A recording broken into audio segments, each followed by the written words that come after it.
જય માતાજી. આપણે રાજપૂત સમાજના સમૂહ લગ્નનું આયોજન કર્યું હતું રુદાતલ ગણપતિ દાદાના મંદિરે. તો જો પબ્લિક બહુ જાય છે, તો તમે જોઈ શકો છો ટ્રાફિક પણ ઘણું બધું હતું. તો ત્યારબાદ અમે ગણપતિ દાદાના દર્શન કર્યા અને હવે જઈએ અંદર.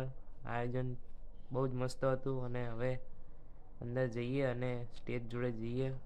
ત્યારબાદ વિચાર આવ્યો કે જોઈએ સામાન શું શું આપે તો તમને બતાવી દઈએ. તો આ સામાન જે આપવાનો છે દીકરીઓને. તો હવે અમે પહોંચ્યા અંદર અને સ્ટેજથી ભાઈ જમવા જઈએ. તો જમવાની લાઈન તો જુઓ.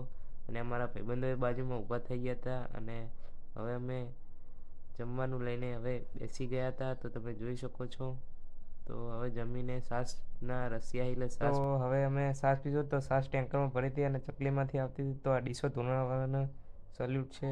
તો હવે ભાઈને દયા આવી હતી, ગરીબને પૈસા આપ્યા. તો ભાઈ હિન્દુસ્તાની ટીમ આવી હતી. તો કોમેડી સાંભળો.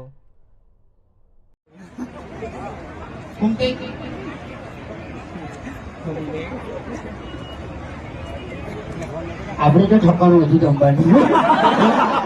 એટલે આપણી વાત નહીં કરતો હું. આ જે બધા બેઠા છે નિયમની વાત કરું છું. તે તો આપણે જ યાર ના પાડી જમવાની. નકે એમ નહીં. જે એમને ભૂખ લાગી છે તો આપણે ઉઠા તને ભમાવશે.